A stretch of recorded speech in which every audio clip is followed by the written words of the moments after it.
ನಮಸ್ತೆ ಎಲ್ರಿಗೂ, welcome back to my channel. ನಾನಿವತ್ತು ಕ್ರಿಸ್ಪಿಯಾಗಿ ಪೂರಿ ಮಾಡೋದು ತೋರಿಸ್ತಾ ಇದ್ದೀನಿ. ಇನ್ನೂ ಯಾರು ನನ್ನ ಚಾನಲ್ನ ಸಬ್ಸ್ಕ್ರೈಬ್ ಆಗಿಲ್ವೋ ಪ್ಲೀಸ್ ಸಬ್ಸ್ಕ್ರೈಬ್ ಆಗಿ.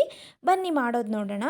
ಮೊದಲಿಗೆ ನಾನು ಇಲ್ಲೊಂದು ತಟ್ಟೆಗೆ 1 ಸ್ಪೂನ್ ಅರಿಶಿನ, ಹಾಗೆಯೇ 1 ಸ್ಪೂನ್ ಉಪ್ಪು, 1 ಸ್ಪೂನಷ್ಟು ಜೀರಿಗೆ, ಹಾಗೆ 1 ಸ್ಪೂನಷ್ಟು ಅಜ್ವೈನ್ ಕಾಳನ್ನ ಕೈಯಲ್ಲಿ ಉಜ್ಜಿ ಹಾಕೋತಾ ಇದ್ದೀನಿ.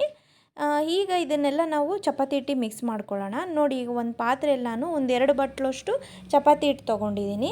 ಈಗ ಇದಕ್ಕೆ ಅರಿಶಿನ, ಉಪ್ಪು, ಜೀರಿಗೆ, ಅಜ್ವೈನ್ ಕಾಳನ್ನ ಆ್ಯಡ್ ಮಾಡಿಕೊಂಡು ನೀಟಾಗಿ ಸ್ವಲ್ಪನೇ ನೀರು ಹಾಕ್ಕೊಂಡು ಎಲ್ಲ ಮಿಕ್ಸ್ ಮಾಡ್ಕೊಳ್ಳೋಣ.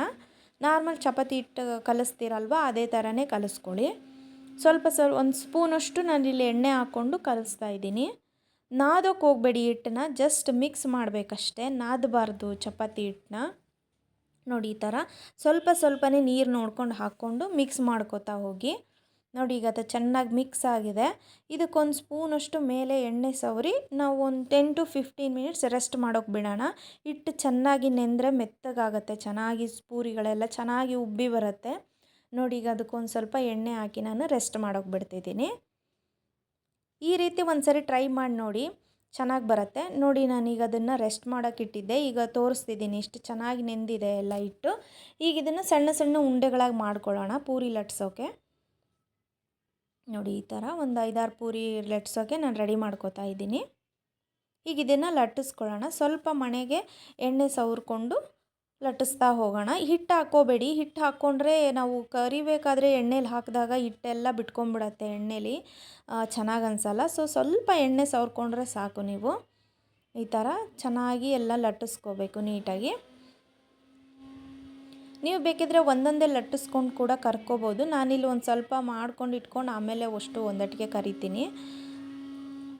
ನೋಡಿ, ಈಗ ಎಲ್ಲ ಉಂಡೆಗಳನ್ನೂ ನಾನು ಈ ಥರ ಲಟ್ಟಿಸ್ಕೊಂಡೆ. ಇದೆಲ್ಲದನ್ನು ನಾವು ಎಣ್ಣೆ ಬಿಸಿ ಆದಮೇಲೆ ಕರ್ಕೊಳ್ಳೋಣ. ನೋಡಿ, ನಾನು ಎಣ್ಣೆ ಬಿಸಿ ಮಾಡೋಕೆ ಇಟ್ಟಿದ್ದೆ. ಒಂದು ಸ್ವಲ್ಪ ಹಿಟ್ಟು ಹಾಕಿ ಚೆಕ್ ಮಾಡ್ಕೋತಾ ಇದ್ದೀನಿ ಎಣ್ಣೆ ಕಾದಿದೆಯಾ ಅಂತ. ಈ ಥರ ಮೇಲೆ ಬರಬೇಕು ಹಿಟ್ಟು, ಆವಾಗ ಎಣ್ಣೆ ಕಾದಿದೆ ಅಂತ ಅರ್ಥ. ಈಗ ಇದಕ್ಕೆ ಪೂರಿ ಹಾಕ್ತಾ ಇದ್ದೀನಿ. ನೋಡಿ ಎಷ್ಟು ಚೆನ್ನಾಗಿ ಉಬ್ತಾ ಇದೆ. ನೋಡಿ, ನೀವು ಇದರಲ್ಲಿ ಜೀರಿಗೆ, ಅಜ್ವೈನ್ ಕಾಳೆಲ್ಲ ಹಾಕಿರೋದ್ರಿಂದ ಟೇಸ್ಟ್ ತುಂಬಾ ಚೆನ್ನಾಗಿರುತ್ತೆ. ತುಂಬ ಇಷ್ಟಪಟ್ಟು ತಿಂತಾರೆ ಮಕ್ಕಳು.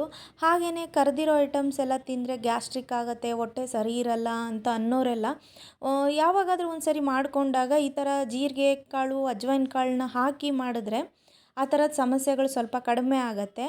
ಹಾಗೆಯೇ ಟೇಸ್ಟ್ ಕೂಡ ಚೆನ್ನಾಗಿರುತ್ತೆ. ಇದು ಒಂದು ಸರಿ ಟ್ರೈ ಮಾಡಿ ನೋಡಿ, ಇದೆಲ್ಲ ಹಾಕಿ ತುಂಬ ಚೆನ್ನಾಗಿ ಬರುತ್ತೆ, ಕ್ರಿಸ್ಪಿಯಾಗಿ ಬರುತ್ತೆ ಪೂರಿ. ನೋಡಿ, ಇಲ್ಲಿ ಎಷ್ಟು ಚೆನ್ನಾಗಿ ಉಬ್ಬಿ ಬಂದಿದೆ. ಒಂದು ಸರಿ ಟ್ರೈ ಮಾಡಿ.